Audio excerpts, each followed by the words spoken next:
Yep, nope, you're good.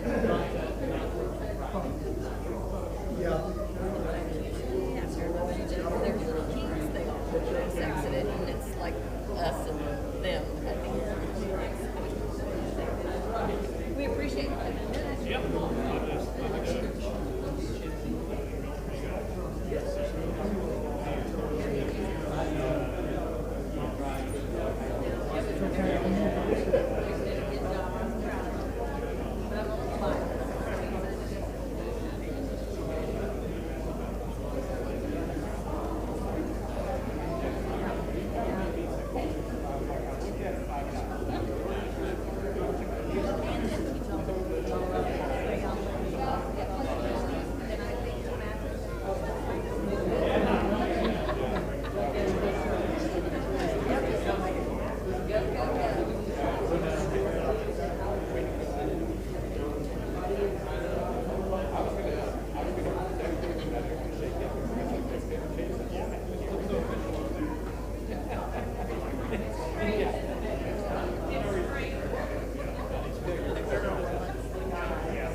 Thank you all for coming. If I could ask Pastor Devin Krause from First United Methodist Church to lead us in our invocation. Please join me in prayer. Lord, we give you thanks for the opportunity to gather together as students, teachers, faculty, and family, that you have given us a heart for this community, and I pray that you would open our eyes, our ears, and our hearts to all those who come tonight, that we might learn and embrace who you've created us to be, created in your image and created good. May we live into the goodness of who we are because of you. It is because of that goodness that cannot be contained, so help us to share it. Tonight, as we discuss and recognize what has been accomplished, we acknowledge and empathize with those who cannot gather as we do. For those suffering and in sickness, for those in Ukraine who are unsure of their future, give us hands and hearts to help where we can and make a difference. Make us advocates of your great peace, and use us in this community to make a positive change, a ripple effect across your world for the sake of all those in need. And in all things we do and say, may we bring glory to you. Amen. Thank you, Devin. With that, call the meeting to order. Let the record show all members are present, excluding Frank Nelson.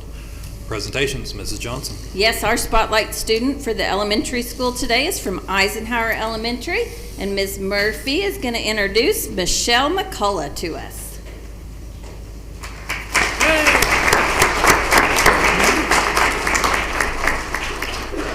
Good afternoon.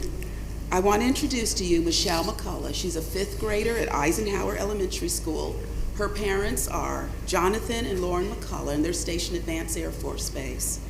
She is active in my leadership team. She's in the honor choir. She's in my dance and drama club. She's also dance, church activities, and community activities.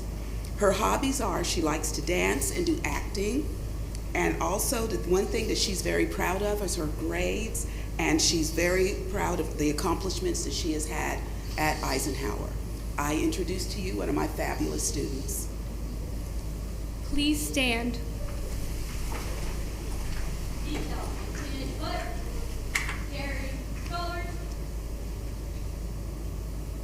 Forward.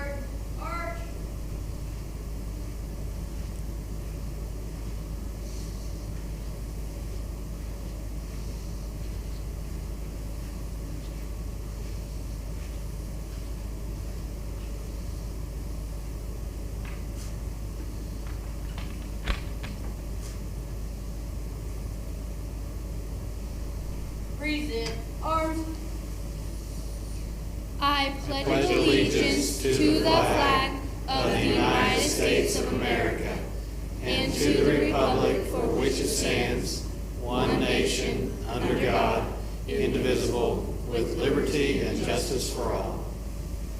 Order. Arms.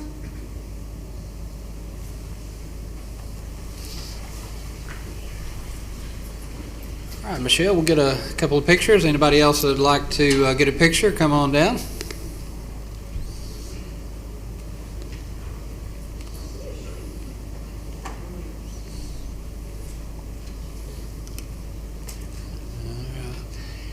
Got one more coming here. Hang on.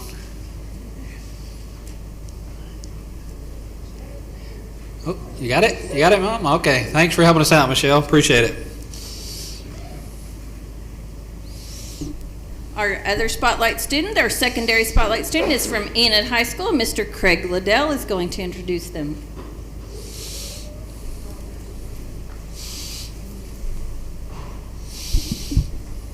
Good evening, Dr. Floyd and our board. Good to see everybody. I have in front of us this evening Senior Dane Griffin. Dane is a son of Kevin and Lauren Griffin, parents, and Lawana and Doug Newell are Dane's grandparents, key guardians in his life. Dane is involved in our swim team, who are very well represented this evening, our choir. In turn, he was part of the Mamma Mia musical.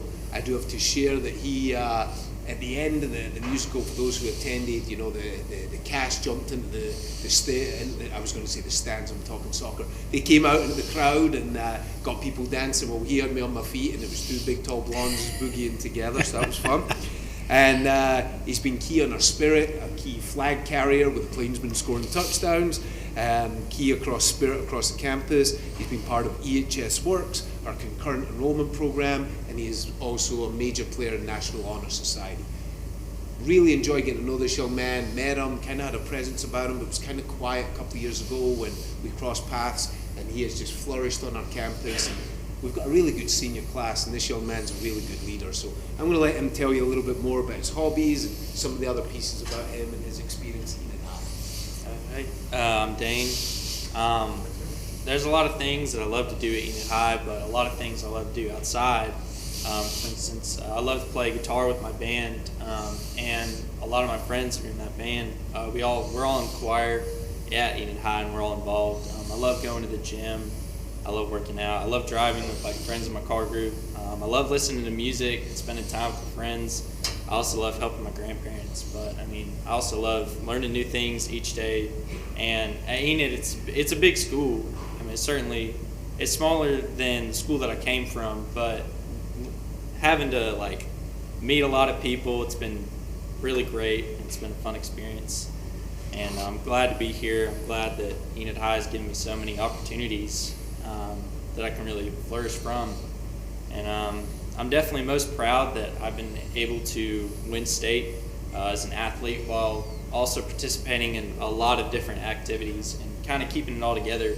But I think the biggest part comes from having tons of support from my coaches, my teammates. I even had a teacher, Mark Johnson, who came to the state meet and watched me win, and my family. Just having all that support, all that love, all those opportunities, it's just been great. All right, good job.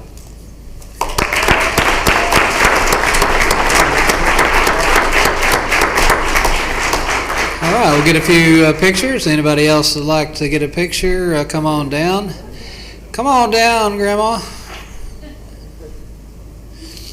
You should have sent Grandpa, really, is what you should have done.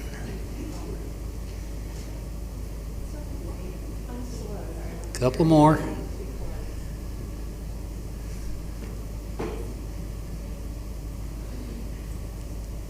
Good job, Dane. Appreciate you coming tonight.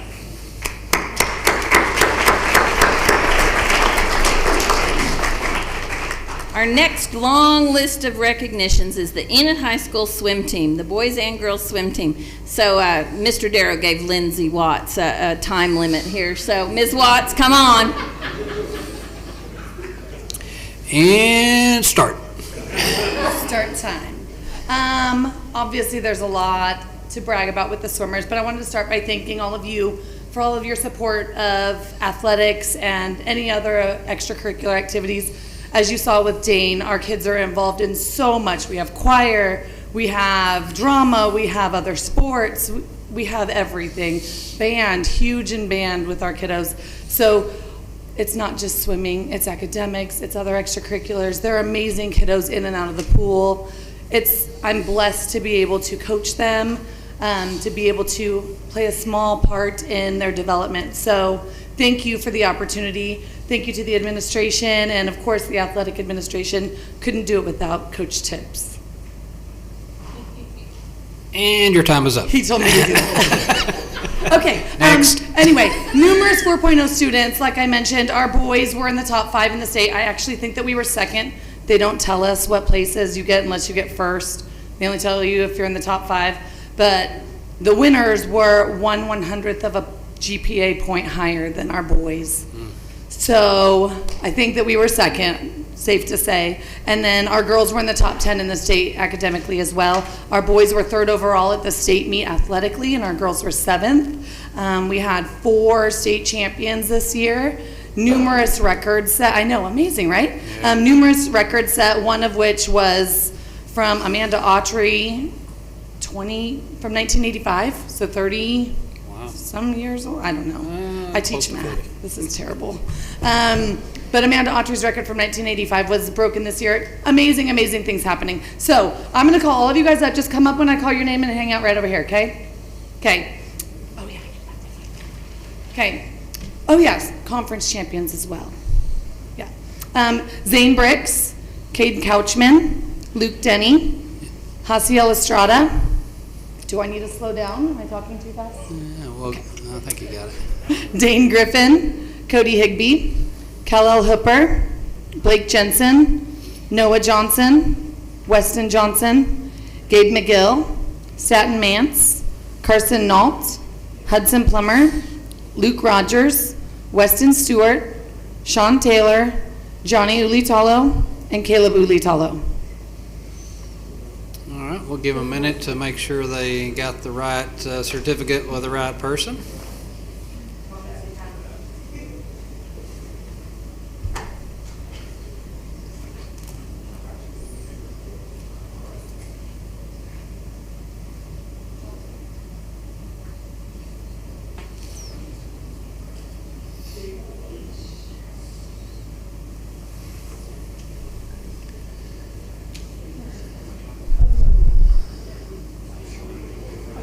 All right, anybody'd like to get pictures, come on down. Get them organized here.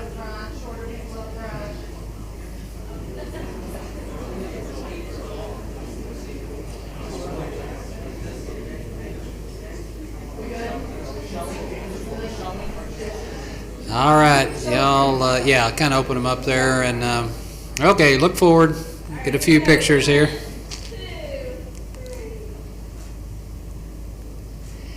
Few more.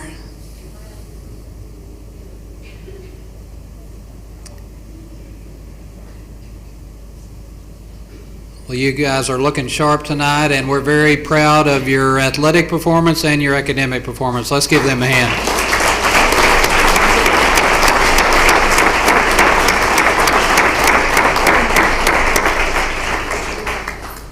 And now for our girls. Girls were also conference champs, and I mentioned the other things. Cadence Brochu, Brianna Clayton, Anai Covington, Diana Duran, Addison Harris, Cheyenne Kissinger, Gabby Lara, Michelle Lupercio, Maya McKinney, Madeline Neely, Layla Nien, Jordan Pierce, Lauren Simpson, Elsa Stewart, and JC Widener.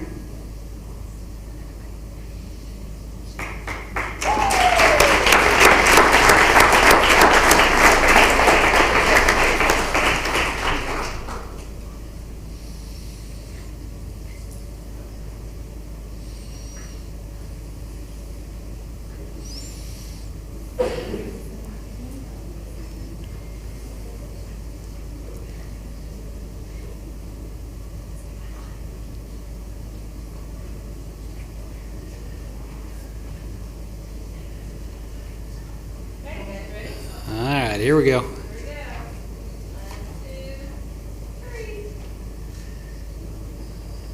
All right, hang on, a few more. Next row, next wave. All right, a few more. Just hang tight. A few more.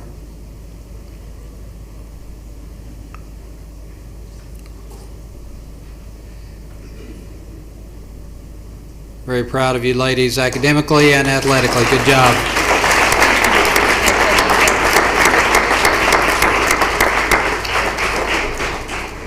Thank you, Ms. Watts. Also tonight, we want to recognize some wrestlers from Enid High School, and Mr. Trent Holland is their coach. If he'll come on up with Carlos Alvarado. Carlos Alvarado is a 2-time state qualifier. He was 3rd place at regionals and 3rd place at state. So Carlos. And then we also have Shay Salinas. Shay was a state qualifier, was 3rd at regionals, and she was a member of the nationals team representing Oklahoma, and they competed in Fargo. So Shay. And then Trent Zweifel. Trent was a 2-time state qualifier. He was on the, I'm gonna make sure I pronounce it right, Greco state champion in 2021, and he was also on the Oklahoma, the national team representing Oklahoma in Fargo. So some wrestlers with some talent.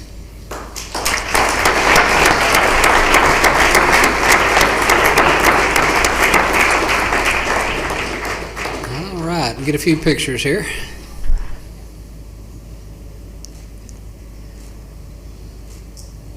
A few more.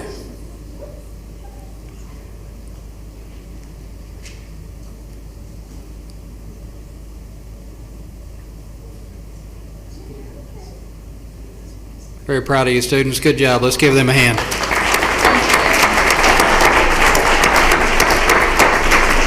Thank you, Coach.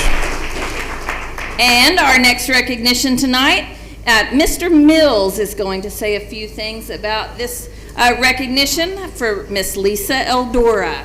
Mr. Mills. Good evening, everyone. I am proud and honored to introduce Mrs. Lisa Eldora. Miss Eldora, you want to come up here? I get the privilege of working with her every day, and Mrs. Eldora is the recipient this year of the Oklahoma Middle Level Education Association Teacher of the Year. This is the 4th year that that award has been given out, and every year there is a conference of teachers, administrators, and everyone, and they give the award at the conference. Unfortunately, because of the snow, Mrs. Eldora could not be there, but we're really, really proud of her. And I want to read something about Miss Eldora. This is basically her nomination form. Ms. Eldora has been a band teacher at the junior high / middle level for 22 years. She's incredible at her job at Waller Middle School, and in her time here, students have had countless opportunities to compete in marching, concerts, football games, and jazz band. She is an incredible advocate for middle school band. There have been many opportunities for her to move to the high school level, but her passion is with her middle level students. She not only visits grade schools to encourage the love of music, but also continues to nourish this love for music as students move to high school. I could list all the awards that her students have earned in her 22 years, however, there would be not enough pages to list them all. Every day you will find her before and after school helping students in the band room. As her administrator, in a time where we have struggled to keep schools open and find teachers, she remains a consistent force and advocate for her students. When you talk about Waller Band and even the Enid High Big Blue Band, her name will come up as one of the biggest influences in these students' lives. And this evening I want to recognize her as the OMLA Educator of the Year for 2021-22, Ms. Lisa.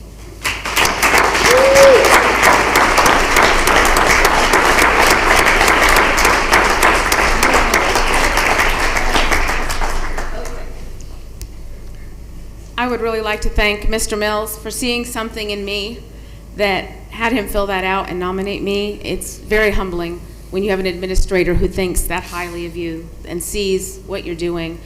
And I'd like to thank Enid Public Schools. I've been at Waller for 22 years, and it's been an amazing district to grow and teach in and become a better educator. So thank you so much. Congratulations.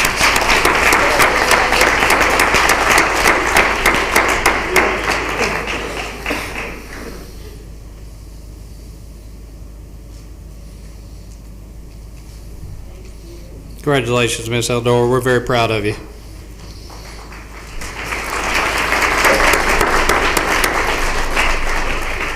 And our last recognition of the evening, Mr. Darrow and I kind of wanted to arm wrestle you for recognizing this next student, Miss Crystal Archer, but I'm going to let Mr. Darrow do it.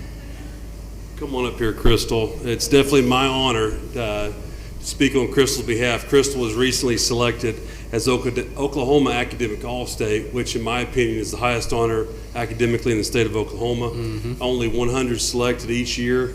You have to score a 30 or higher just to get nominated for this award. What makes this really special for Crystal, and I see her sister over there, but we had a Camille and Elena Archer come through here a couple years ago. It's sad because I just verified it's the last Archer we're going to get at the high school for a while. But anyways, congratulations from the district to you, Crystal. But one more final note, she's also our valedictorian this year. So she's one of the best in the state of Oklahoma. She's the best at the high school. Congratulations.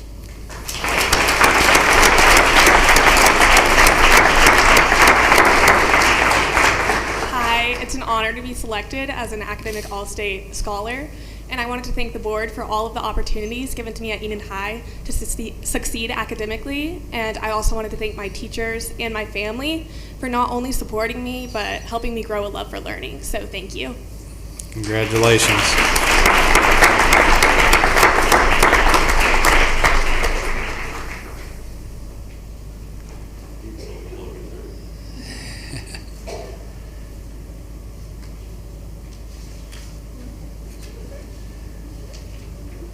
Well, that's an outstanding accomplishment, Crystal. We're very proud of you. Let's give her another hand, please.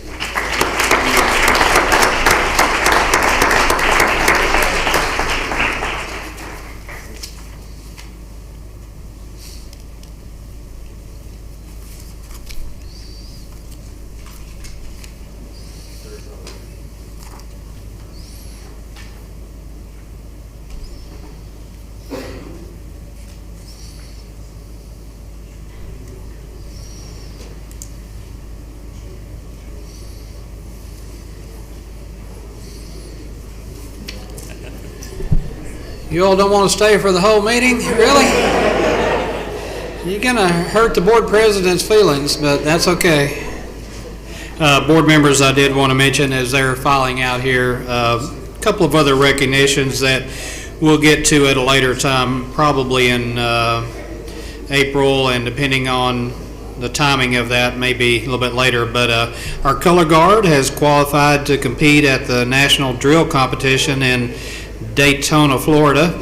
So Sergeant Nelson and company will be accompanying 4 cadets to travel on Thursday, April 14th, and return on Sunday, April the 17th. And we're very proud of that group. And then also, you might have seen where Scott Allen, Monroe Elementary Principal, has been recognized as Oklahoma Foundation for Excellence award winner, and we'll be recognizing him at our April board meeting as well.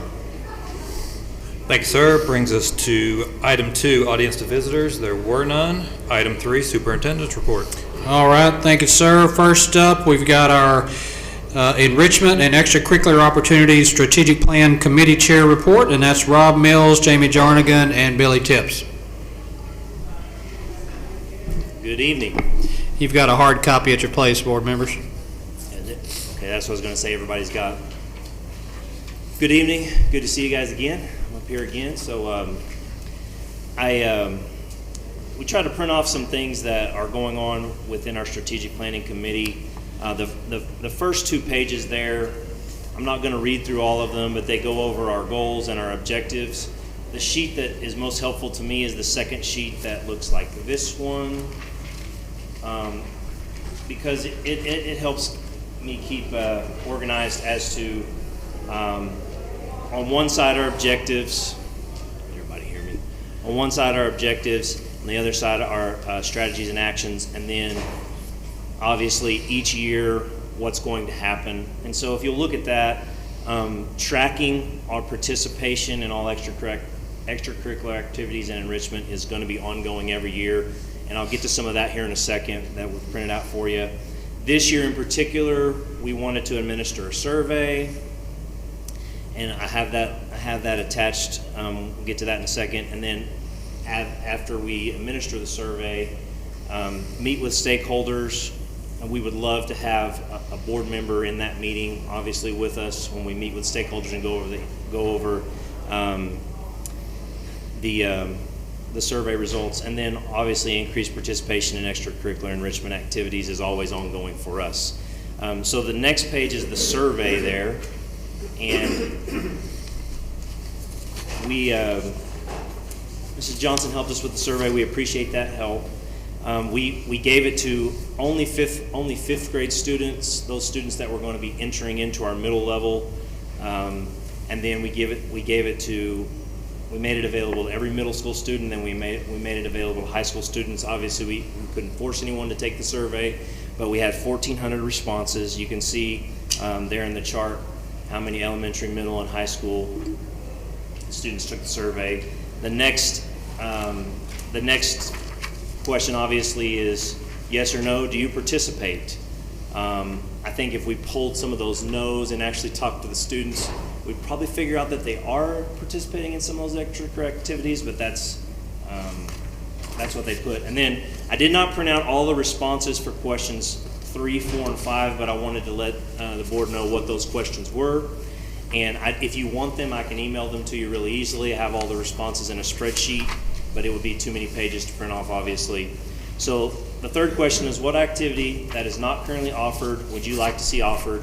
And we have obviously 1,300 responses. We have not went through all that data, but that is what we're going to do when we meet with stakeholders and we meet together as a committee. And that meeting is upcoming. Question 4, what activity is currently offered is no longer relevant to be offered? And then lastly, and one of the most important questions to us, if you are not currently participating, what's an obstacle that we can remove that is standing in your way from participating in one of our extracurricular activities? Again, we have all those results. If you would like to see them, it's a click away. I can email them to you, but we are planning on meeting with our committee, including some teachers, some students, and parents, and we would like to have a board member in that meeting with us and just talk about the results and analyze them. The next page you will see is basically just data tracking on the middle school electives from 2020-21 then to 2021-22. Now there are always going to be small ups and downs in that data because of our change in enrollment, but what we're looking for with this data is big upswings or downswings in classes that we offer, so we see if something is more relevant, maybe we need to offer more of it, or something is less relevant to our students. And so we're going to continue to do that and talk about that. One thing to note in here, if there's any slashes, that just represents a semester course versus a year-long course. You will see there.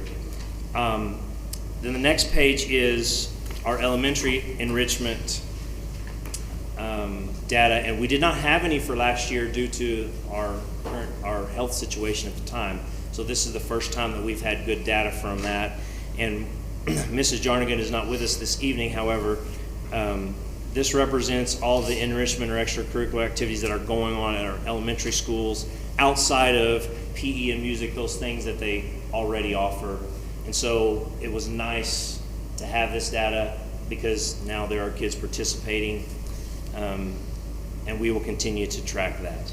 I'm going to let Mr. Tibbs talk a little bit about our athletic numbers and also some high school electives, but I would say this, just as a principal every day at Waller Middle School, if you guys were to come and see the amount of kids that are leaving on a bus to go somewhere during our spring athletics, I mean, you will know that we have increased our numbers. And we're getting into some situations every year where we talk about having, just at Waller alone, having an extra team or adding, this activity. I know that we've added we started esports at Waller because the high school was starting it, and then our kids are getting excited about it. And so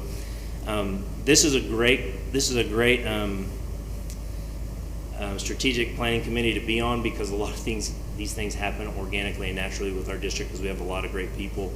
But what we hope to do is just track the numbers with this and encourage more and more and more of this, but also just to make sure that we're making sound decisions with what we're offering or what we need to offer. Yeah, I would just follow up on data at the high school level. Well, really in all data, all those are good questions. What I'm specifically looking at is how many start out on a team versus how many finish the season with a team. How many athletes or extracurricular students started a program or a team or an event in the 7th grade and maybe the 8th grade, but didn't make it to freshman. I'm trying to break down. We're trying to break down some of that data too. Where are we losing kids? Why are we losing them? And once we have that all in the works, we haven't got true data on. We've got about 1.5 years of data on that, and a lot of reasons. There's COVID. There's a lot of reasons now, but once we get that further tracked, and we can go back and find the students that maybe that played volleyball in 8th grade but didn't do it in 9th grade, or 9th grade and didn't do it in 10th grade, and we go back and we interview those particular kids and say, well, what made you get out? What made you quit playing volleyball? Take the girls basketball team, for example. We haven't had a senior on there for 2 years. Where did we lose? What did we do to lose those kids? At some point right there, either we didn't make a connection, or they were involved in multiple sports where it automatically kind of, limited some of those opportunities. So the data is always good, and what we're doing is offering, and then just trying to find different ways to look at it and trying to find pieces. If we're losing a kid somewhere, how can we keep them in, and what can we do to make that better for them? All right, before Billy's also going to be up next with his semi-annual athletic director's report, but before we leave our strategic plan committee chair report, see if the board members have any questions of these two gentlemen. I would just say, I would love to have those questions if you have a chance, Rob, just to look over those. Yeah, just send it to me and I'll forward it to all the board members. Okay. And then board members, next month in April, we'll be up with our final committee chair report of this school year, and that is community partnerships, and that'll be Jane Johnson, Jennifer Fields, and Chris Smith. So that'll be the April board meeting. So appreciate it, gentlemen. Thanks for your report. And Coach, we'll let you hang tight there. And the next item there is twice a year we bring Coach Tips up, and he gives our semi-annual athletic director's report, and Mark's going to shoot up some slides as he's talking there. He gave you a clicker though, didn't he? Yes. Okay. Yes, sir. Thank you. I always enjoy coming and talking about things that are going on in athletics. We're excited. It's been busy, which is great. It's good to be busy, but I want to start with, I invited 2 of our athletes that are seniors this year, and I wanted them just to quickly share, and we put them on a time limit. Okay, and then Coach Watts says both of them have helped them with their time limit. So I want to introduce those. I'm going to introduce both of them to you. That way they can speak, and then the next one can follow. Faith Tommy has been a member of the Pacers volleyball team for the last 4 years. She is a 4.0 student and is involved in multiple choirs as well as a musical and plays. Faith is also involved in the HS Works program. She plans to attend Northwestern in Alba and major in nursing. Luke Denny has been a member of the Enid High swim team for 3 years. He is a 4.0 student. He's an all-conference swimmer and an OSA 6A state champion. He is still narrowing down his choice for college based on scholarship awards, which is a good reason. Good problem to have. Good problem to have, yes. In order to pursue a career in nursing. So they're just going to share real quick kind of some of the good things that they took from our program. Hi, good afternoon. First of all, I would like to thank the administration and the board. I would like to also thank my family, my friends, my coaches, my teammates who I consider sisters, and honestly, without this sport, I wouldn't be the person I am today. And well, what this sport has taught me is that usually in life you will make relationships, whether it's big or small. It's a huge honor to wear Pacers across my back. Not only I get to represent my family, I get to also represent my culture. And having these little Pacific Islander girls come to me and be like, oh my goodness, I want to be you one day. It is a huge, incredible feeling, and honestly, it's words I cannot describe. So thank you very much.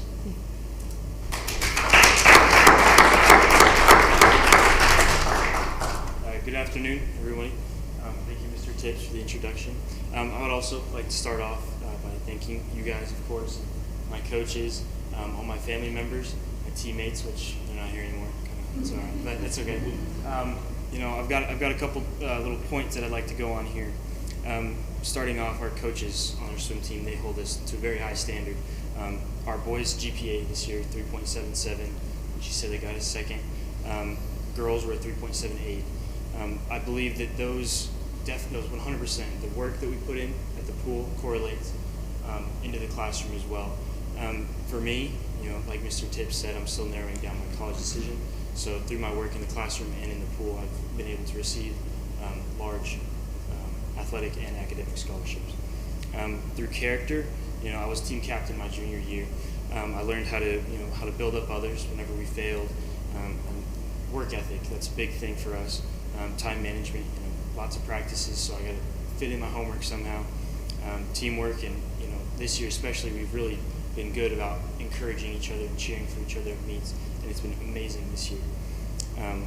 To highlight some of our athletic excellence, which she already kind of touched on these a little bit, but I want to kind of dive into these a little bit deeper. For our state meet, 49% of our team qualified for state. 47% of those swimmers earned medals. 70% of those medals were top 3 finishes. She said there was four records at state that were broken, and then there was 4 individual state champions as well. So all in all, we're a great program, and all the support that we get from you guys, our community, our school, everything, it really helps, and we appreciate everything you guys have done for us. So thank you. All right, good job.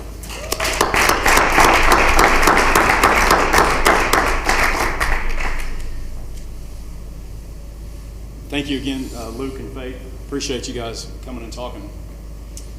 All right, moving forward, you should have a couple of packets, I think. We'll start with the Intramurals and Athletics by the number. This kind of overlaps with some of the stuff that Rob and I just talked about. You don't have a hard copy of this, board members. It was in your packet, but most of this information will be up on the slides anyway. Right. Yeah. So I'm not going to dive real deep. A couple of points I want to make about these graphs is comparing the growth in intramurals to the growth in athletics will be a little different. You won't see the large growths in athletics that you will in intramurals. Based on athletics, there is more expectations, more time after school, more time, some time before school. So there's a lot of expectations there that are not on intramurals. There's some space limits. You can only keep 25, or we have 25 jerseys or stuff like that. So you won't see the jumps like you do in some of those other intramural programs. But if you take a look at them, and we won't go really, I won't go real fast or real slow through them, but you can see that the growth in the elementary growth in the intramurals has been huge. That's a great program, that 5th grade program. And then they incorporated a final tournament, championship tournament, which was well received. Great buy-in from the community. They showed up. They fill up the whole end. It's really, really good deal. Kind of hard to read some of this. It's kind of small, but it's in your packet there. And the one I did want to point out, you will see some pretty good growth this year and the past year in athletics. Maybe it was the COVID year that kind of got us, that everybody was ready to come out. We really did see a big growth in initial people coming out. Now, some of that has kind of leveled off with, again, the expectation and the extra work and the hours that it takes has kind of levels that off. So then we'll go to the next one. And if you have any specific questions on that, we can go into it deeper. And I will talk a little bit about those throughout this next packet. That first page, this right here, is just kind of something I put together. we had the 8th graders that were going to be freshmen. We had that little program at our high school, and I wanted something that I could hand to them and talk about what Enid Athletics means. And it kind of talks about our mission right there, and then our Pacer Plainsman Creed. So really, in all, this report is to provide some clarity and to remind us all kind of what the goals of our athletic program were set 3 years ago when I first came and talked to the board. This always helps me go back to what's really important, what are the small things that we're trying to do, because a lot of times, especially these last 4 or 5 weeks, it's easy to lose sight of the small little things, the details that really make a difference in a program. So if you go to that, I think it's the 3rd page on the athletic improvement plan. I just want to go real quick. Our vision is to create culture where everything matters. Is that one of the slides, Coach? Yeah, right. Hard to read. Okay, go ahead. Sorry. I think Mark might be doing that back there. Right here. So culture. When I first got here, we wanted to talk a lot about getting a culture reestablished and what type of culture we want. Culture never graduates. So whatever culture we want, we're either allowing it, okay, we're coaching it, okay, or we're allowing it, or it never goes away. So we can't say, well, I can't wait till that class leaves. It's what we do as adults that sets the culture. So we're trying to make a culture where everything matters, okay? Our mission, right below that, we kind of talked about this as a coaching staff, and mission needs to be small and needs to be easy to remember. We used to have this long, wordy one. Now it's just education through athletics to equip, encourage, and empower every student athlete every day. Very simple. We equip, encourage, and empower every athlete that we can, that we come in contact with. We want them to lead a better version of themselves. Just like our 2 students that talked here. She said she wouldn't be what she is today without that. And a lot of us have probably been in that, whether it's an athletic or an activity. We had that to push us and set boundaries and things like that. So that's our mission every day that we want to do it. We want to continue to focus on a student-first philosophy and focus on the things that we are in control of. Okay, so a lot of things happen to us, and we can't control a lot of those things. But what we can do is control how we react to those. So we talk about character, we talk about intensity, we talk about attitude, and we talk about that a lot. Okay, character is always in our control.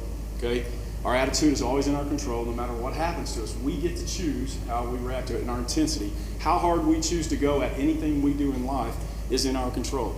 You can't blame it on the guy next to you or somebody across the way from you. I'm in control of that. So we try to focus on those things that we're in control of. We like to think that if we do that, everything else kind of falls into place. If you're thinking about scoreboard and productivity and closing the gap on competitive excellence, then those things, you have to do these things first. We have to handle what we can control first and take care of that. So first, priorities. What matters most?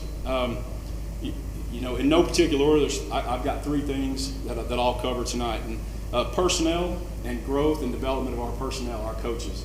That matters most. Our leaders, our coaches, our head coaches, our assistant coaches have to be developed. They have to do a better job of talking to our kids, relating to our kids, developing a relationship.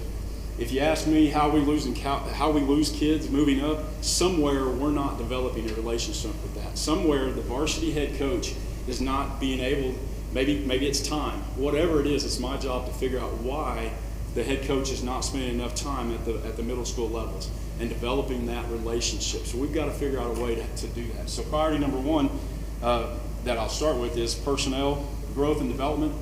Head coach comes to me and talks to me about assistant coaches. I need to get better assistant coaches. I need to hire. Okay, so what have you done to develop that assistant coach? Same thing we're doing with kids. How are we going to develop it? We've got people that want to be here. They're Enid through and through, and they want to be here. Okay, so they need growth. So do we. So does the head coach. So I put it on them to grow those assistant coaches. So some things that we've done to help that. Job descriptions have been reviewed and altered if needed to be more specific and delegate specific things to our assistant coaches and our head coaches. So not one person is taking everything on. So the responsibilities and expectations, I put it on a checklist version, and copied this from Mr. Darrow. He sends out his 3-week calendar along, and the next sheet is all the just expectations, and they're just bulleted. Very simple, not hard to find. So it took me 3 years to get there, but I said, you know what, this would be great for coaches. So we created 10 bullets that these are the expectations that we're looking for. And then we tried to put some things on bottom that were real easy to find, which I'll kind of talk to you about as I go through.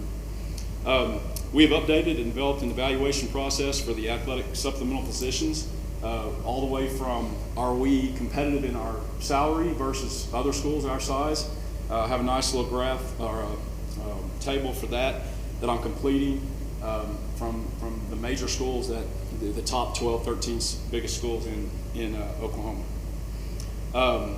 We have developed a new evaluation packet. It's in the works right now, and when I say new, it's tweaked. It's working with Mr. Darrow and Craig and the other coaches, it's hitting more of the things that we're seeing we're having issues with. We were evaluating on some things that we really weren't having issues with. So we tweaked the wording to cover specific things that we were seeing kind of come up, more than once. So in an evaluation, and we also do a mid-year evaluation. So a mid-season, I'll go in and talk to the coaches, or they'll come in and we'll have just, hey, here's where we're at mid-season. What do we need to do so we don't waste another 6 weeks if there's some things that we need to tweak, what's going on with this, the process, and things like that. So all of those things are put in place. We have a new coach onboarding checklist. So we tend to hire some people. Sometimes it's late, and sometimes the season's already started. We have a middle school soccer position that just is getting filled right now. I believe she's at her first game right now. And so that onboarding checklist kind of gives her and the head coach an opportunity to see where they're at and what I need to get done to be ready to be in front of kids and to be ready to talk about the things and present the culture that we're trying to put out there. So more education on the front end rather than, kind of trial by fire type thing. And instead of putting them in this deep, we're trying to put them in this deep with some pre-season type stuff. So moving on to the second priority that I'll talk about is students. Increase participation, develop student athletes to pursue competitive excellence. So talking about increasing participation, and Rob hit on it, if you look at the number of buses that leave all of our middle schools to go, if you come out at about 3 o'clock to our high school track right now, you will see about 300 kids going every which way, okay? And if you go to our baseball field and our softball fields, you'll see the increase in the numbers. And I believe that's because our product is getting better. I really truly believe if you offer a great product, people will come. They see the product and they want to be a part of it. Now, we've got a long way to go, but we can see that kids are coming out, and the opportunities that we're given. Workout Wednesdays is an opportunity that we've done something to give somebody else a chance to participate in something. We kind of are making it a healthy competition between schools per capita because sizes are different. So the first Wednesday, I believe that Waller had like 96 kids show up, 90 kids show up, and the coaches are recruiting their teams. This is kind of an outside extra thing that we're offering. We have one at every one of our schools, which is brand new. Last week was our first Workout Wednesday for Emerson. We've had it going on at Longfellow for I believe for 4 or 5 months, and it's catching on. What we have to do next for some of these things is find out how we can better serve that population. If they can't get there early in the morning, then where can we offer it where they could get there and where they could participate in that? So we've expanded athletic opportunities. As you know, we split teams. A lot of those teams are now becoming where we're either having to make cuts, which we don't really like to at that level, at the 7th, 8th grade level. We really are not going into it looking to make cuts. Some of it has to do with personnel. Again, if we can find a B team coach or a JV coach, if you will, then we will. This year on our boys basketball at the middle school level, we probably had enough to split into a B team at both sites, but what we did, because we didn't have enough coaches, we made one all 3 team B teams. So we had kids from Longfellow, Emerson, and Waller on that team, and they got to compete. So there's 12 kids that might not have gotten to compete had we not done that. So we're trying to increase those things. Soccer is an ever-growing sport. We'll just have to continue to add coaches to that as our numbers go, or at some point might have to limit it. I don't know. We'll just kind of have to play that one. There has been a meeting, so for our extracurricular committee, we're going to develop a board and talk about all those answers. For athletics, Mr. Darrow has put together a once monthly meeting.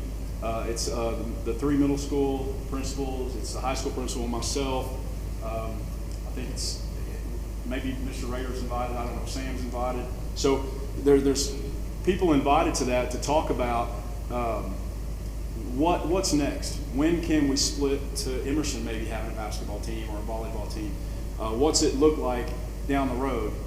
So some of those things that's what's being talked about. What can we do to increase participation during 7th period?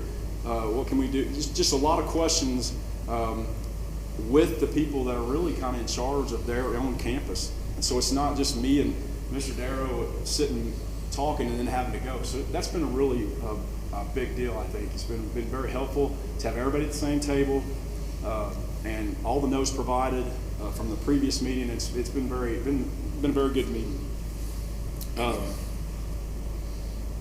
So there in red, I'm going to kind of cover that. So number 3, what's important? What's most important?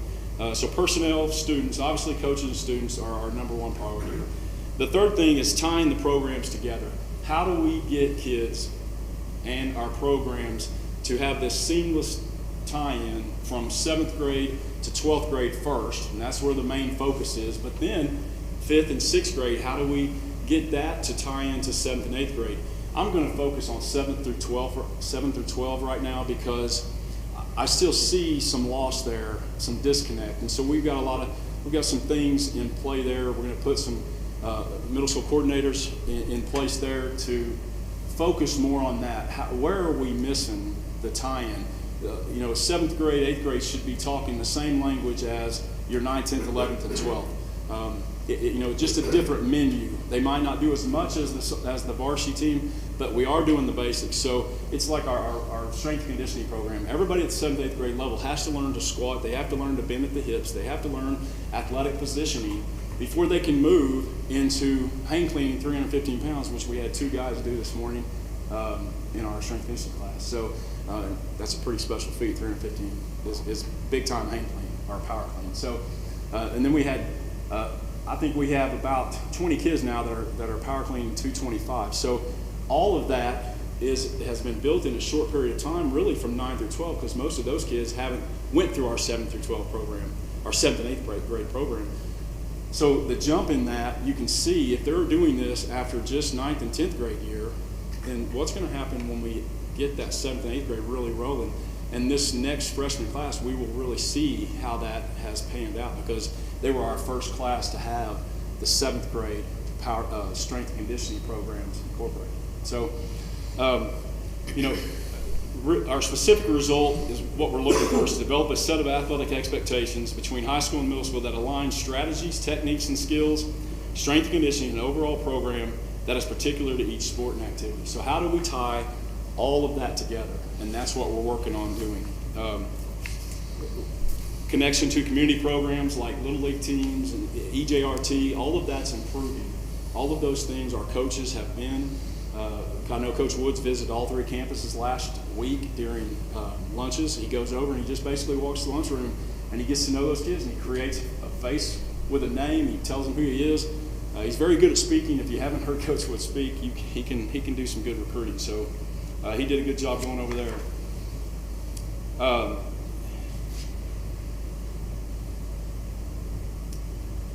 not going to talk about facility right now. Facilities, as far as facilities, we have, obviously in my job, I get a lot of chances, a lot of time to go to other campuses. We have some of the best facilities there are to offer. Our weight room is really second to none, only maybe in size, but our gym is, of course you guys know, it's just unbelievable. So all of those things. I want to cover just a couple more things. So some recommended things that we've been talking about, and one of the main focuses that we want to look at is hiring more teachers that coach. We have found that when a teacher's in the building, a coach is in the building, it's easier to check on their students. It's easier to keep track. It's easier to walk the halls and see them every day. It's easier to recruit your building. It's easier to get people out. I know that at Longfellow, so this one right here, this page has how many teachers that we have now at each campus. So Longfellow, that either a teacher or an employee on the campus, we're up to 10 coaches over there. So there's 10 coaches now walking the halls of Longfellow, recruiting and getting people bought in and developing relationships. We now have, where we had 0, we now have 2, going on 3 coaches at Emerson, which is huge because we had no coaches over there. So it is growing. The middle school principals are so on board, and they're very much an advocate for athletics and activities and extracurriculars. So I appreciate what they're doing, and I appreciate them looking at teachers that also coach, because it'd be very easy just to take a candidate, this is where we're going with. But they're looking, okay, what else can they offer? Where can they fill a need that we have, coaching-wise? Talked about workout Wednesdays.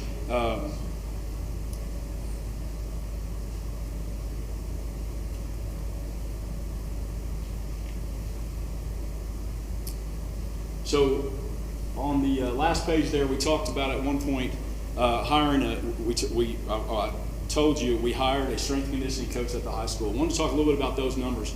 The first year, I can't remember the exact number, it's on one of the charts, but the first year, I believe it was like 138 kids in those 4 or 5 classes within the class day. That number in 1 year has jumped to 248. So we've climbed 100 students in those. So kids are seeing that benefit of having that extra period of strength and conditioning. The coaches are seeing that benefit. And I think if you look at most of our teams, you can see competitively we're closing the gap. We're still not there again, but it's closing and it's going to take time. It's always easier to lose than gain. Okay, and so we're gaining, and it's just going to take some time. So then on we again just put this together for that 8th grade night. I wanted to let them know what we offer, some of the athletic programs that we offer, some of what our facilities look like. I thought it was just a good information thing that we could put out to our kids. It was well received. Everybody took one. They had a lot of good questions about it. So just some information there. And then here's just a lot of the ways we're trying to recognize kids. We're trying to get them out there and celebrate their successes. I know later in the year we're going to try to we'll have another signing day for athletics, but we're trying to put together a signing day celebration for anybody that's chosen to go to career or college. So we can celebrate those guys also, and those people also. So just another way we can celebrate some students and teachers. We have an athletics teacher of the week that we try to do as much as we can. And this last one, up there on top, I think you have it in your packet, but it says Welcome to Enid High, and just talks about some events that we've hosted in our new facilities.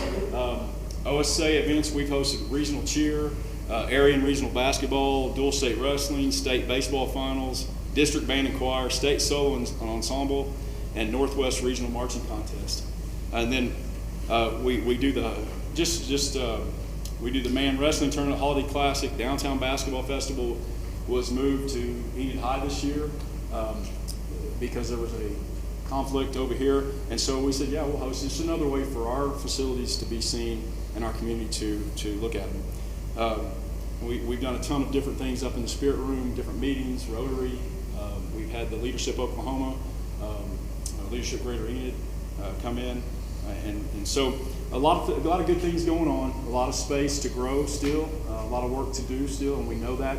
I couldn't ask for a better group of head coaches. I really think that we are putting together a really good team, and then they are putting a really good team of assistant coaches, and in turn, I think our programs will see growth.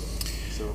Coach, before you step down, I did want to mention that you all, just as you mentioned, we've hosted a number of events at our new facilities, and a lot of that oversight of those events falls at Coach Tipp's door. And Coach, I just want to thank you publicly for overseeing the hosting of the 4A playoffs and the 3A playoffs and a number of other events. And I know it's very time consuming, but we greatly appreciate it. It's always nice to be able to show off our new facilities, but I also am aware that it takes a lot of coordination on your end, and I really appreciate that. Thank you. Any questions for Coach Tips? All right, Coach, we appreciate your time, appreciate your report today. Thank you very much. Next item, board members, you've got a copy at your place of the latest edition of the Plainsman Points of Pride. Ms. Johnson and Jane Johnson and Miranda Johnson put that together, and they pull a lot of highlights together for us. And how often does that come out? Just once a year, okay. But that's a well put together product, and feel free to take that home with you tonight and read it at your pleasure. But that's a good document we can hand out to the public and show a lot of highlights of great things that are happening in our district. I already mentioned the Air Force Junior ROTC Color Guard qualifying for the national competition, so congratulations to them. And enrollment, we are up 35 students from last month, so we're at 7716, and we were at 7681 last month, so up 35, so that's always good to see that thing going back upwards. Next item is an action item, and we originally had moved our regular August board meeting back to the 22nd. That's when we thought our first day of school was going to fall on a different date, but when we finally generated the end product of the school calendar that you guys have already approved, first day of school falls on the 15th. I'm sorry, falls on the 22nd, and I don't think we want to have a board meeting on the same day as the first day of school. So I would recommend we move that regular August board meeting back to August the 15th, which puts it on the third Monday. So recommend approval of that. Do I have a motion? Motion by Joe. Second by Matt. All those in favor? Aye. Any opposed? The motion carries. All right, and Sam will get that notification down to Lori Laguerre, and we'll have all of the T's crossed on that one. Our next legislative breakfast Zoom meeting comes up this Friday, 7:30 a.m., and I believe I sent that Zoom link to everyone today, so if you haven't seen it, it'll be in your inbox, and looking forward to that. And then just a reminder that our special board meeting comes up at the end of this month on March 30th. That's 12 noon in this room, and that is just a one-item agenda to sell bonds that day. Ron Fisher will be here for that. Reminder about spring break. It comes up next week, 14th through the 18th. Everybody's looking forward to that. April is Purple Up month in recognition of the military child, so I know we'll have a number of campuses participating in that, and we always want to recognize our military parents and students for their service, and we know it takes the entire family. And then board member credits, I just wanted to mention to you all that sometime in the next few weeks, Pam Schmidt will be getting with you individually to talk about where you stand currently on your board training credits, and then talk about ways you can go ahead and get the rest of those.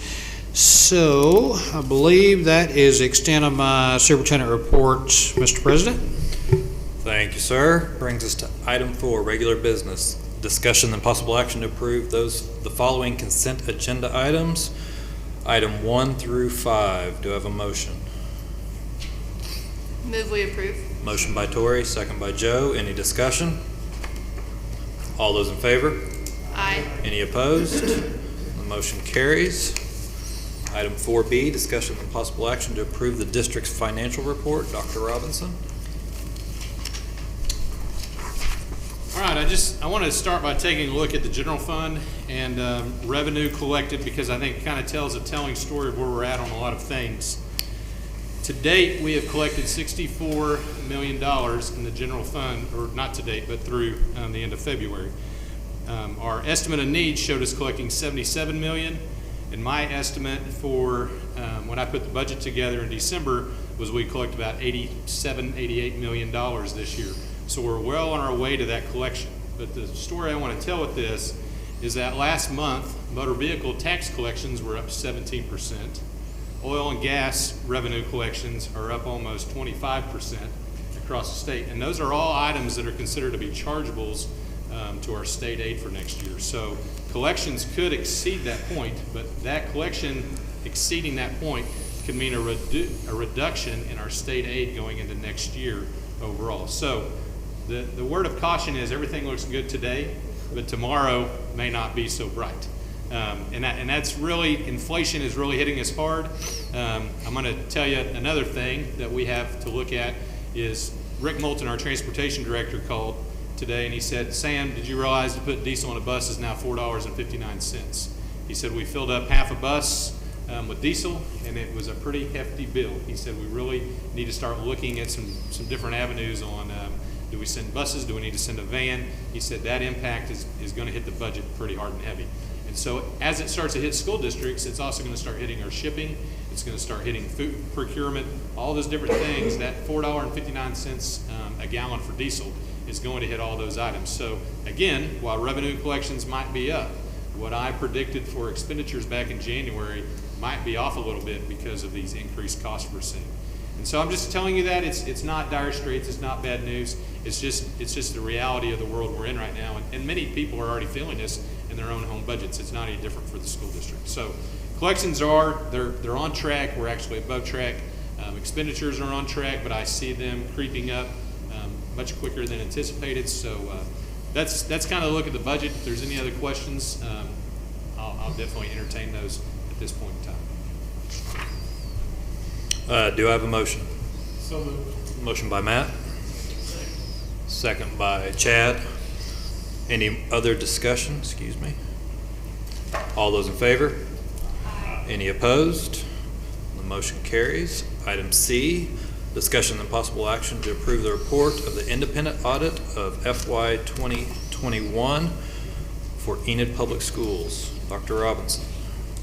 We're going to let Pat Carroll come up and talk to you guys. So you just need this nice booklet that he gave you. And let me tell you, if you guys don't want to take this home and use it for kindling later, you can leave it up there and I'll collect it after we're done. So nothing against Pat for putting together a great book, just no, you don't have to take it home and try to get rid of it. So Pat, is this your fifth board meeting tonight? This is my fifth one. Wow. Yes, it is. You must have been moving through pretty quickly. I got lucky. I was supposed to have two more today, but one didn't have a quorum and the other one wanted to see my face in person. I see. Well, thanks for being here and thanks for putting our audit together. Well, thank you for letting me and thank you for having me to do this now. I know you had other things you were getting passed in the meeting and I appreciate it. This is your audit for the 2021 year. Once again, you are under uniform guidance, which means there are 3 different opinion letters in here because you spent more than $750,000 in federal money. That falls into additional responsibilities for the district, also falls into responsibilities for the administration, and it falls into things that we have to do as auditors, increases what our responsibilities are also. On those programs that you have, we have to check on your federal programs, at least 40% of the programs that you have, and we can't do the same ones each year. So we alternate what we look at and what you've done, but it means that we have to go into those particular programs and check them in depth. We look at all the programs to make sure that the allocation, the appropriation, you spend them in the right areas, but on that 40%, we have to make sure that everything's been spent correctly in there because we turn it in not only to you and the State Department of Ed and the state auditor, we turn it into a clearinghouse for the federal government because they go back and check it also to make sure what's on the financial statements is what they show also. The first letter's on page 4, 5, and 6. It deals with the financial statements taken as a whole. It's considered to be unqualified for the state of Oklahoma. There is a qualification inside that opinion letter, and it deals with whether or not we are on an accrual basis, and we show our fixed assets. We don't show the fixed assets within the financial statements because we're on a modified cash basis. When we buy it and it's gone. We're not going to depreciate it out over 20 or 15 years. We're going to show that expense right then, but that item is included in your inventory because it has to show up for your insurance purposes. So it's included in there. But it shows as an expense in the year that happens, and it's not spread over a number of years because we're not doing income tax. We're not spreading it for any other reason in there. After that first opinion letter are three major financial statements. There's an Exhibit A, B, and C. Exhibit A is a balance sheet. It's called Assets, Liabilities, and Fund Balances, but technically it's a balance sheet. It shows the assets for each one of the fund types. General fund types are general, special revenue, debt service, and capital project. General fund has your general operations within it and the child nutrition. Special revenue is going to be your building fund, and if you have any money left within your municipal tax fund, that would show up there also. Debt service is your sinking fund. That's where you've collected money over the years to pay off the debt service from your bond funds that you've had. Capital projects then are the bond funds that you've sold. That's where the money went into that you're going to do your different projects for. Trust and agencies, your activity fund, and a gift and endowment fund that you have. The activity fund is a trust account that you've set up for the different activity fund sub-accounts. You've established what sub-accounts you can have, how they can raise the money, and how they can spend the money. Once that's established by you, it's throughout the year. That sub-account is taken care of by the fund custodians and the sponsors. I'll show you that in a little bit. We have 3 pages of those sub-accounts, so there's a lot of people involved with the activity funds. The last 2 columns are general long-term debt, and our total column of general long-term debt shows the money we have on hand at this time to pay off our debt and the money we have to collect in the ensuing years to pay off the remaining portion. But it shows the assets for each one of those, the liabilities for each one of those funds. Warrant payable would be a check we've written, but it hadn't gone through the bank and would serve as something you as a board have approved as an encumbrance, but we haven't received those goods and services, but it has to maintain in that year that you approved it. It cannot be moved forward. That money has to stay back there and pay for whatever you approved in the year that you approved those items. The fund balances then are broken into restricted, which is for debt service, your capital projects, your building fund, your municipal tax, and anything in the gift and endowment. General fund is unassigned because that's where you're going to pay all your regular bills. You're going to do salary, you're going to do utilities, supplies, materials, but the others are restricted for specific uses, so they're within those. You have the fund balance to the liabilities that's going to come up with our total assets. Exhibit B is an income statement. Again, it shows the governmental fund types, and under the fiduciary funds, it only shows the local gift and endowment. It does not show the activity funds because those are trust accounts that are set aside for those activity funds. It's your responsibility, but once that money goes to that, it's what it's for. It's not district money. It's like having kids. They're out there. They get to do what they are going to do, but you're responsible for them. But it shows the revenues by the major types of sources, the major types of expenditures, or excess of revenues collected over or under expenditures. You can see that we had an increase in each one of our funds except the capital projects. It's because a sale of bonds does not show as revenue. It's another financing source, so it shows down below where we sold our bonds for those capital projects. We also had adjustments. We had encumbrances from the previous year that we had in different funds that for whatever reason we didn't receive those goods or services. So that money's not lost. It's brought forward into the next year so we can spend it out of the next year. We also had some other items, some stopped warrants that came in. We also had transfers in. The transfer in came from the little child nutrition account where local monies are collected. It's sent to the district. We can't spend money out of that little account. We only collect the money. It's transferred to the district, and the district spends the money for child nutrition. And we had our excess of revenues, our deficiency of revenues collected. We add those balances to the beginning balance, and it comes up to the ending balance that we had. That would be the same for the fund balance on Exhibit A. Exhibit C is a budget to actual for the general fund, special revenue, and debt service. We show a original and a final budget because you can't spend more money than you have budgeted. If you're going to have more money, you're going to spend it, you have to have a supplemental appropriation. That supplement has to come to you to be approved by the board. Then you can spend the money. You can see there was no variance between the original and final budget, so there were no supplements. The actual is what I just showed you on this preceding page.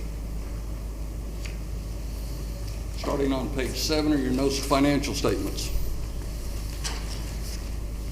This is what Dr. Robinson was referring to if you wanted to go home and burn, because you might want to read it, but you don't want to start over. It's written by attorneys, it's written by accountants, there's a lot of verbiage in there, and if you need to sleep, this might help you. But it gives you a lot of information about your district. Talks about the significant accounting policies, talks about your fund accounting. It gives you a description of the different funds that you have. Talks about your basis of accounting. Talks about the budgetary and budgetary accounting system. Again, your basis of accounting is a modified cash. We only count the money when we received it, but we count the expenditure when you as a board approve that expenditure.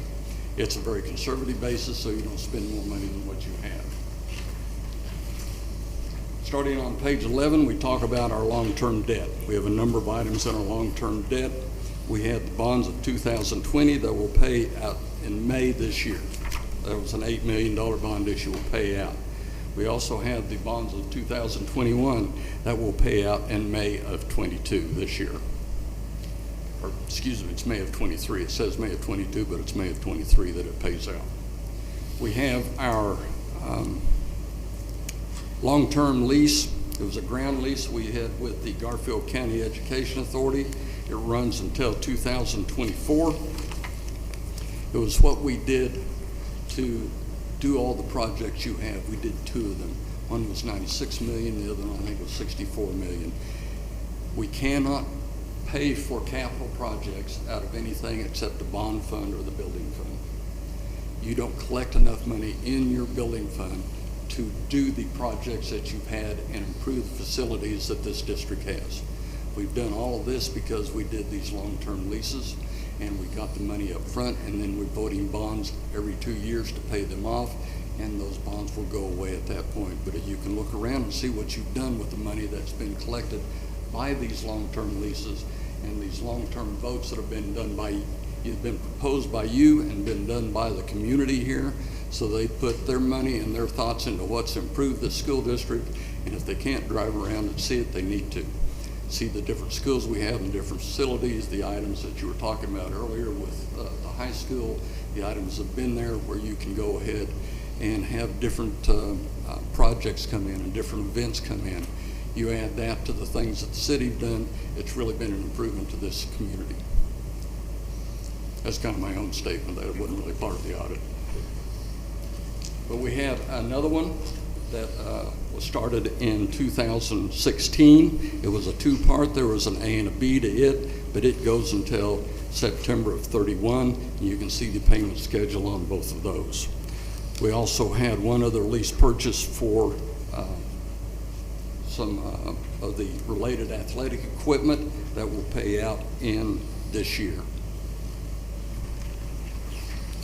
August of 22. When you do these things, people want to know if you have any hidden expenses, any other hidden liabilities before they will buy the bonds that you're selling. The only other liability that you might have would be teacher retirement. We do have a teacher retirement, but it's not money that you as a district maintain. We pay that to the Oklahoma State Retirement System each year. And on page 17, the very bottom paragraph shows you the money that's paid in by this district over the last 3 years.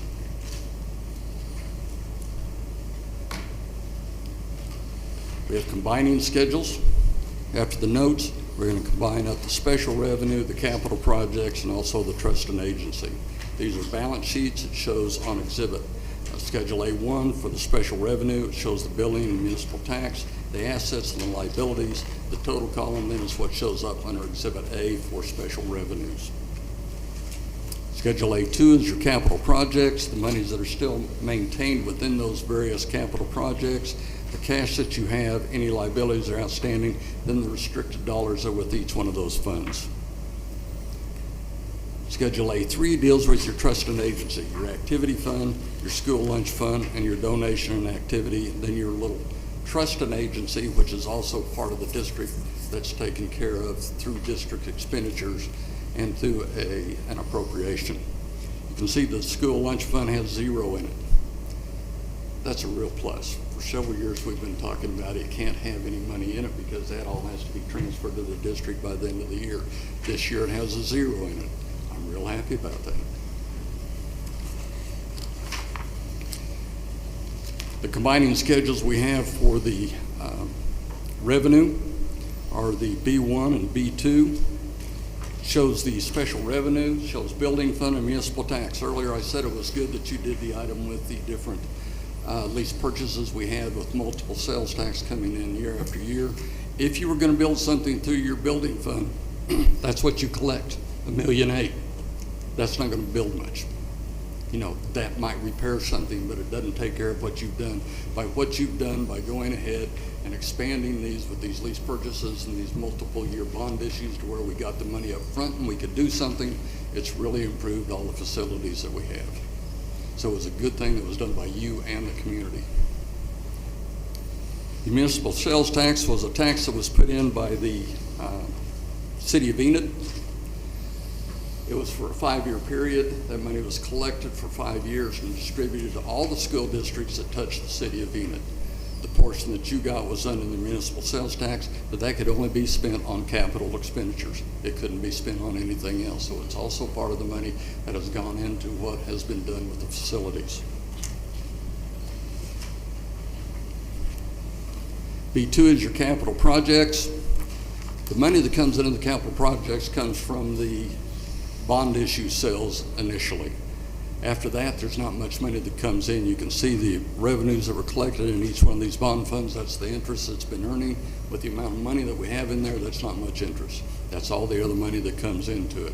We have the expenditures that have gone out for the acquisition and for the construction, excess of revenues collected over those expenditures, and then what monies have come in. The monies that have come in this year, we had the bond proceeds that came into of $7 million we put into the GO revenue bonds, and we had another $1.7 million that we put into the 2016 revenue bonds.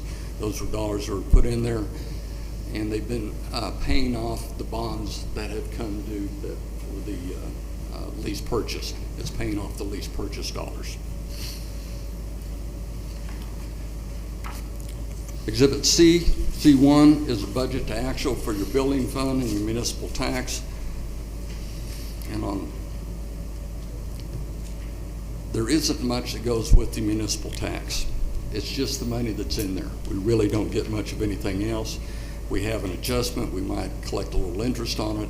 We might also have something that's been canceled from the previous year. So there's no more money coming in that municipal tax than what we have in there right now. The other one is on the building fund. There was no adjustment to the building fund, so the original and final budget are the same, and the actual is what I just showed you on the other page. Starting on D1, deals with your activity fund. 3.5 pages of sub-accounts. A lot of money, a lot of people involved, a lot of people have to be trained. They have to make sure that when they receive that money's turned in on a daily basis so it can be deposited. It can't be held out there.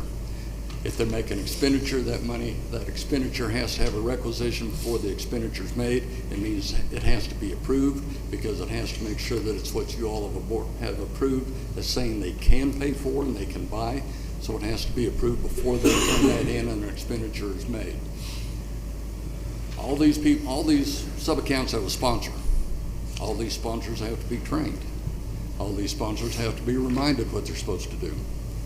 Then you have to start over and remind some of them again. And then we get new people and it starts over. It's important. This is our highest risk. This is cash.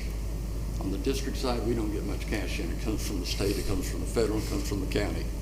That's where all the money comes in. Most of the money comes in on all of those district dollars. This is being collected by the students and the parents and other people. It has to be tracked and it has to be tracked properly. It's not only my requirement, it's the requirement of the state. They have to follow these restrictions. It's not a penalty. It's more of a safeguard because if they take that money and they keep it and they hold it on hold it in their desk, if they put it in their purse, if they put it in their truck and it goes away and it didn't get turned into the school, that sponsor's responsible. It's not the school's responsibility. We never got it. The student doesn't want to pay for it again. The teacher doesn't want to pay for it again. That teacher, that sponsor would have to be responsible for it. So it's more of a safeguard for them than it is a penalty. And you can see how much money it is. We collected $1,129,000. We spent $1,102,000. There's a lot of money that goes through that activity fund. A lot of dollars are collected there. D2 is just a reconciliation statement showing that we do reconcile with the depository, and we're always real happy when that happens. E1 is our gift and endowment. These are monies that have been given to the district for scholarships and student aid. This is what these are there for. They're restricted for those purposes. They're also followed the same way as the activity funds, except there's not other funds coming into it like there are the activity funds. These are donations that are there, and then they can be paid in however that scholarship has been set up.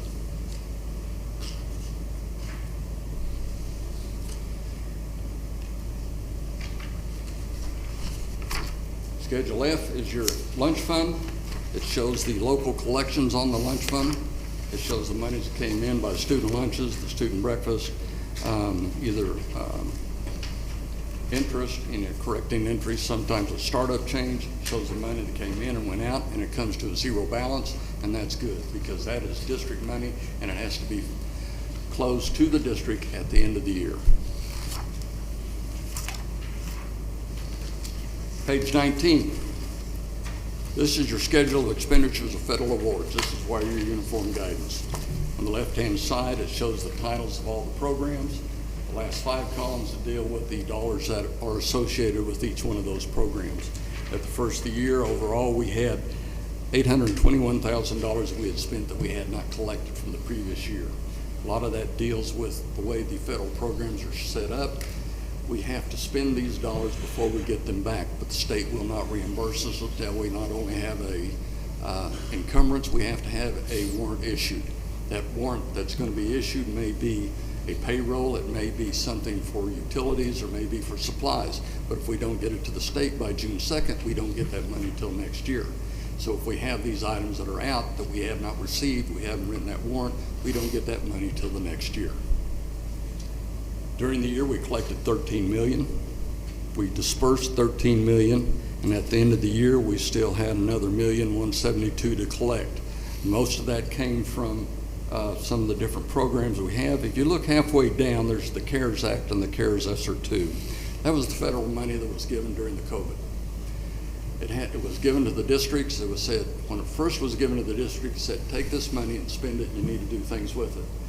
And about 4 months into it, they said, oh, but wait a minute, you can't just spend it on anything after they said do that.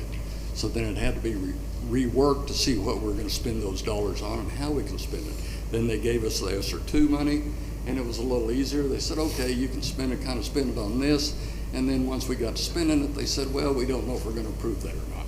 So it's one of those things where when you get federal dollars, you might get them and you might not. You might not get them right away.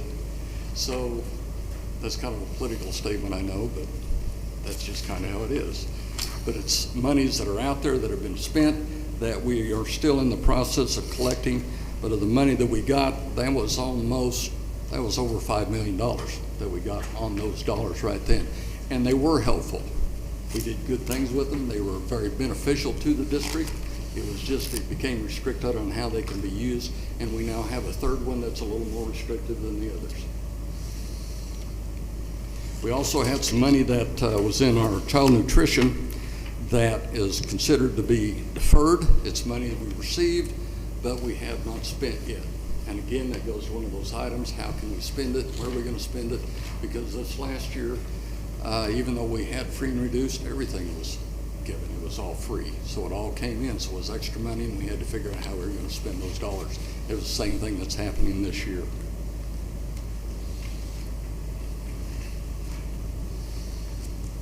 That brings me to page 21, which is my second letter. It's an independent auditor's report on internal control and compliance and other matters. The first one dealt with your financial statements, taken as a whole. This deals with everything else. This is when we checked your purchase orders, we checked your revenues, we checked your receipts, we looked at your activity funds, we looked at your board minutes, we looked at your policies, we checked payroll, looked at teachers' retirement. We interviewed different people. We questioned different people. And when I interview, I just talk to them. I want to see if they're going to tell me something. But if I question them, that means I've already found something. I want to know what it's all about. These things are items that we always go through. We look at them, and we found no material deficiencies and no significant deficiencies. That's what you want. Page 23 is the third letter. It deals with our compliance on major federal programs and internal control. I said we had to check 40% in total in depth in the federal programs. We check all of them, but in depth we had to check 40%. Again, we found no material misstatements and no significant deficiencies in those programs. And that's something I will applaud the administration and the district for, because it was not easy this year, especially with the CARES money and new money that came in. It was hard to make all of that happen. If we had found it, it would show up on page 25. This is our schedule of findings and question cost. We start out with the financial statements. I told you at the first it was an unqualified opinion. If you read that top, it says it's adverse. It's adverse for the federal government because we are not on generally accepted accounting principles. We are not on an accrual basis of accounting. We're on a modified cash or regulatory basis of accounting. The second one says with respect to the use of the regulatory basis of accounting and emission of the general fixed assets, it'd be qualified because we do not show the general fixed assets within your financial statements. We consider them to be expensed when they're bought. It's not something we're going to put in there as a depreciated item and an asset in depreciation. Under internal control, we found no material misstatements, significant deficiencies. We had none reported, and we had no non-compliance material statement in the financial statements. The federal awards, we had no material weaknesses. We had none reported on significant deficiencies, and we had an audit findings disclosed required by the uniform guidance. We had none reported there also. The items that we checked in depth were your Title I, your Striving Readers, and your 2 CARES Act. Those accounted for 40% of all the federal programs. If we'd found something to be under Section 2 and 3, we found nothing. It was a good audit. There was a lot of information. There was a lot of work put in. Last year we had 2 items that we'd found. One dealt with pre-numbered receipts for individuals making collections on the activity funds. We'd put in a new activity fund system last year. There were people that just hadn't caught on to it. It was much improved this year. I can't say every one was right, but it was nothing that was material or significant, and by the end of the year it was done real well. The other item dealt with requisitions on the activity fund. It was the same thing. We had a new system that was put in. It was everybody catching up to what needed to be done. By the end of the year, it was being done correctly. I came and I brought my associate with me out there, Jay States. He came to make sure that I wasn't tired by now. Well, Pat, we always appreciate the job you do on our audit, and that is a really good report for us this year with no major findings, which is a testament to Dr. Robinson and all of his business department for not only compliance, but also training the folks that need to make sure they're in compliance. So with that, I'll ask the board members if they have any individual questions for Pat before we take action.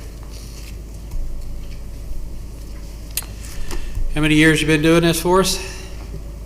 How old am I? Long time. I've been since probably 1970. Wow. That's when I started doing this with my father. Wow, that's great. Well, and just for the newer board members, the audit is not always this clean. I mean, no, it's not. From year to year, it varies, and sometimes there are things that we need to revise and clean up and retrain, like you said. But this is an excellent audit, and we ought to all take pride in how clean it is. So with that, I would recommend approval, board members. Motion by Joe. Second. Second by Tori. All those in favor? Aye. Any opposed? Motion carries. Thank you, Pat. Thank you, and I hope that they have the signature. Got it right here. You all have to send it in this year. They don't trust me to send it in. So you have to send that in along with the agenda and the board minutes and the audit. I told you that was gonna happen at some point in time. They're not gonna trust me. I thought they'd probably have to get a video of it at some point. But you have to sign that I was here, and now you have to sign it in because they don't want me sending it in, so thank you. Appreciate it. And I did this as quick as I possibly, that may be the quickest one I've done here. Yeah, well, we appreciate it, because Coach Tips took way too much time. Thank you, Pat, we appreciate it. Did we vote on that? Yes. We did? Okay. Yep, Sam, here's the two documents for you. Thank you very much. And then, do we have several more to sign later, or that's it? That's it? Okay, thank you. Brings us to item 5, new business. No, sir. Item 6, reports. Colonel? Nothing to add. Any board comments? Hearing none. Item 7, special meeting, March 30th, 2020 at noon here in the administrative building. Just that it is very important that we have a quorum because that's a crucial bond sales. Let's just go around the room and see who's going to be here. Yes? Yes? Yes? Yes? Yes? Yes? All right, great. Thank you. Item 8, next regular business meeting will be April 18th, 2022, here in the administrative building at 6 p.m. Item 9, discussion and possible action to approve a proposed executive session to discuss the employment of those individuals or positions listed on the attached Exhibit A and B, including administrators' contract renewals, the purchase or appraisal of real property, or any pending litigation. I'm sorry. Do I have a motion? Motion by Joe. Second by Tori. All those in favor? We are in executive session. All right.